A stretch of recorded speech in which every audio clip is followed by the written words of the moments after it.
अपना radio 96.9 FM।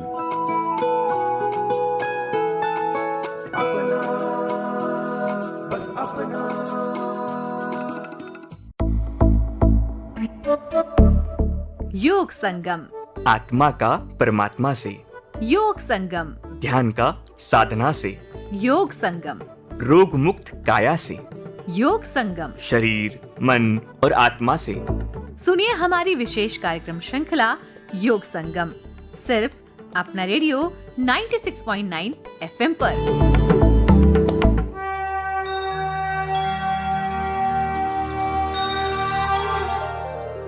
योग संगम कार्यक्रम में आप सभी का स्वागत है।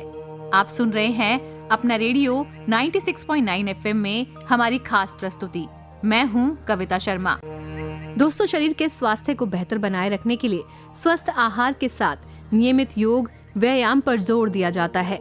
योगासन शारीरिक मानसिक दोनों ही प्रकार की सेहत को बेहतर बनाए रखने के साथ समग्र स्वास्थ्य को बढ़ावा देने में आपकी मदद करता है।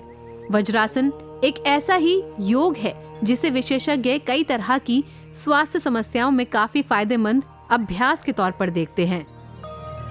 वज्रासन मुद्रा साधारण तरीके से बैठने का एक अभ्यास है। इसका नाम संस्कृत शब्द वज्र से आया है।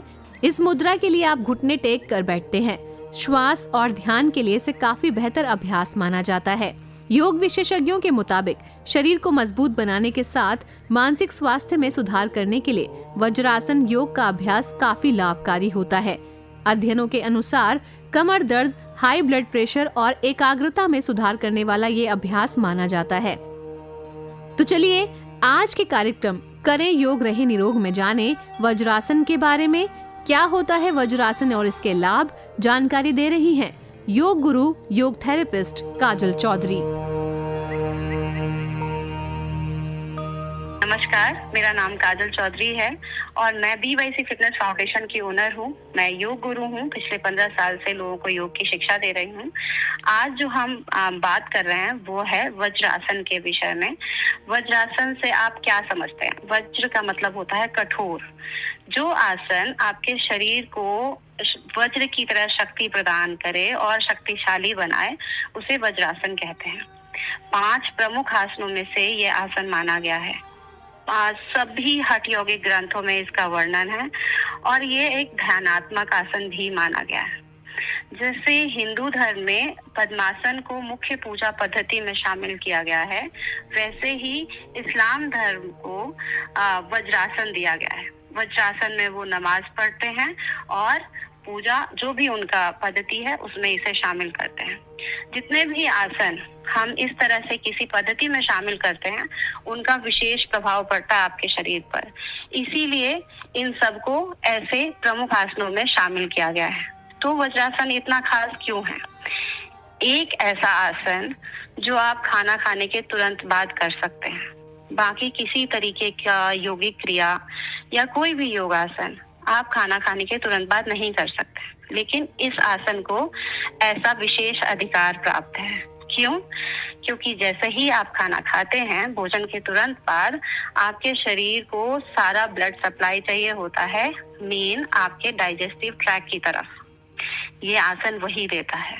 आप जब पैर मोड़ कर बैठते हैं तो आपका सारा रक्त का प्रवाह जो है वो आपके डाइजेस्टिव ट्रैक्ट को मिलता है और इससे आपकी चय पाचय क्रिया जो है वो बहुत अच्छी हो जाती है। अब ये आसन क्यों करना है ये मैं आगे एक्सप्लेन करूंगी। किसे करना चाहिए और किसे नहीं करना चाहिए उसे विशेष ध्यान से सुनते हैं, क्योंकि हम बहुत सारे फायदे सुनकर वो सभी आसन का अभ्यास कर लेते हैं जो शायद हमें नहीं करना चाहिए। किसे करना चाहिए ये आसन? बच्चे, युवा, लड़के, लड़कियां, बुजुर्ग सभी कर सकते हैं, लेकिन ध्यान इस बात का रखना है कि अगर आपको नी में पेन है, घुटने में दर्द है, तो आप इस आसन को ना करें। या फिर आपके एंकल्स में कोई ऐसा पेन है आर्थराइटिस का, तो भी इस आसन का अभ्यास वर्जित है। साथ में अगर आपका नी रिप्लेसमेंट की सर्जरी हो रखी है तो भी आपको ये आसन नहीं करना चाहिए। अगर लोअर बैक में बहुत ज्यादा पेन है, चाहे वो स्लिप डिस्क की वजह से हो या किसी और कारण से, तो भी आपको ये आसन अवॉइड करना चाहिए। उसके साथ अगर किसी भी तरीके का अल्सर है और हार्निया है तो प्लीज चिकित्सक से सलाह करने के बाद ही इस आसन को करें।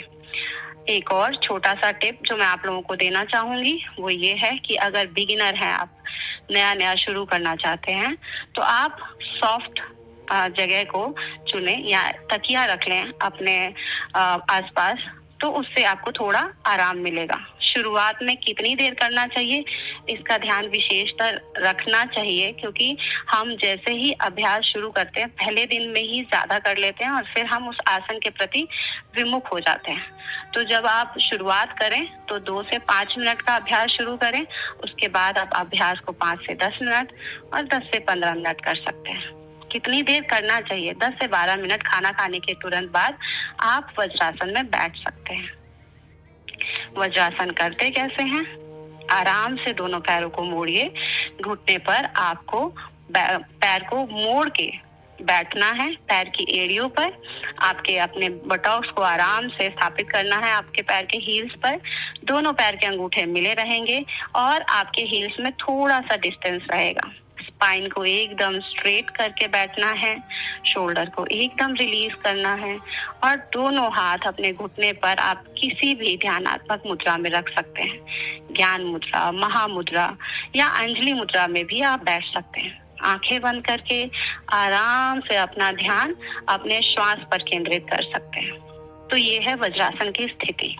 अब वज्रासन के फायदे क्या है जिसके बारे में हम इतनी बातें कर रहे हैं, और हमने दावा किया है कि वज्रासन करने के बाद आपका शरीर शक्तिशाली और वज्र के समान कठोर हो जाएगा।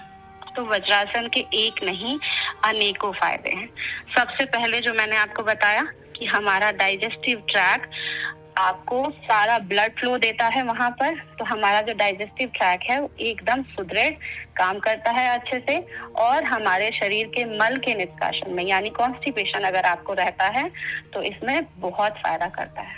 उसके साथ में जितने भी योग शिक्षक हैं वो आजकल इस समस्या से जूझ रहे हैं कि बाहर के जितने भी योग चाहने वाले हैं वो हमेशा बाहर का खाना खाते हैं, मैदा खाते हैं, और कहीं ना कहीं पेट की शिकायतें जैसे कि गैस्ट्रिक, ब्लोटिंग, इन सब के साथ आते हैं। तो वज्रासन इन सभी को दूर करने में मदद करता है। साथ में आपके बॉडी के ब्लड शुगर लेवल को कम करने में मदद करता है। कैसे? जैसे ही रक्त का संचार आपके डाइजेस्टिव ट्रैक की तरफ बढ़ेगा, आपका जो पैंक्रियाज है, लीवर है, वो अच्छे से काम करेंगे और इंसुलिन को अच्छे से चैनलाइज कर सकते हैं या फिर इंसुलिन को बनाने में अच्छे से उनको मौका मिलेगा। तो इस तरह से ब्लड शुगर लेवल को भी ये कंट्रोल करने में मदद करता है। साथ में फैट को कन्वर्ट करने में बॉडी को, जैसे ही बॉडी फैट कन्वर्ट करती है खाना खाने के तुरंत बाद, अगर आप सो जाते हैं या फिर आप प्रॉपर तरीके से खाना पचाने का कुछ भी ऐसा नहीं होता, अगर आसन नहीं करते हैं तो फैट कन्वर्ट होता है ज्यादा तेजी से। जबकि वज्रासन में अगर आप बैठते हैं तो इसमें आपकी बॉडी फैट कन्वर्ट करने से बचती है और आपका जो कैलोरीज है उसका इस्तेमाल करती है, तो मोटापे से भी बचा जा सकता है। साथ में आपको मैंने बताया ही कि आपको कॉन्स्टिपेशन से इस पे निजात मिलेगा। उसके साथ में अगर आपको बैक में पेन है तो उसमें भी इस आसन को करने के बाद आराम मिलता है। इसके साथ ही आपकी बॉडी के स्पाइन, अगर आपका ध्यानात्मक आसन है, अगर आपका स्पाइन एकदम स्ट्रेट है तो आप ध्यान में अपने आप को ध्यान में केंद्रित कर सकते हैं और आराम से 5 से 15 मिनट तक अगर आप इसमें बैठते हैं तो आपका ध्यान आराम से लग सकता है। इसके साथ आपकी नींद को ये इम्प्रूव करता है, क्योंकि आपके माइंड को ये काम करता है, तो धीरे धीरे आपकी नींद जो है वो बहुत अच्छी हो जाती है। आपके जो सेक्सुअल ऑर्गन है, जो पेल्विक मसल्स हैं, उसको ये इम्प्रोवाइज करता है और उस पर आपका अच्छा कंट्रोल देता है। इसके साथ में आपके जो आर्थराइटिस के पेन है उसमें भी ये आपको हेल्प करता है। हाइपरटेंशन में भी इससे आपको सहायता मिल सकती है। तो ये है एक ऐसा आसन है जिसको डेली, जिसका अभ्यास आप करना चाहिए। आपको 10 से 12 मिनट तक अभ्यास करना चाहिए और इस आसन को करने से सिर्फ और सिर्फ फायदे ही फायदे हैं, आपको कोई नुकसान नहीं होगा। धन्यवाद।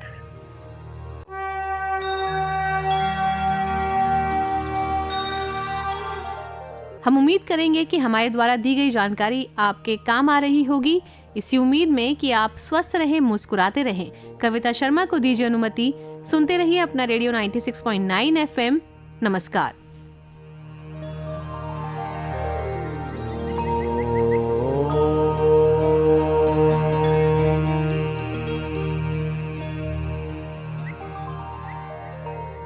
सुनिए हमारी विशेष कार्यक्रम श्रृंखला योग संगम, सिर्फ अपना रेडियो 96.9 FM पर।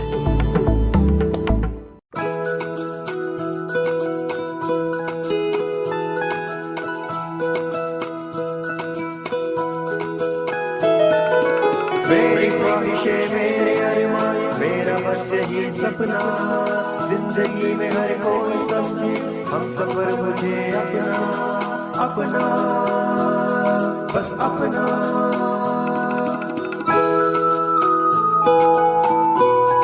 अपना रेडियो 96.9 FM। अपना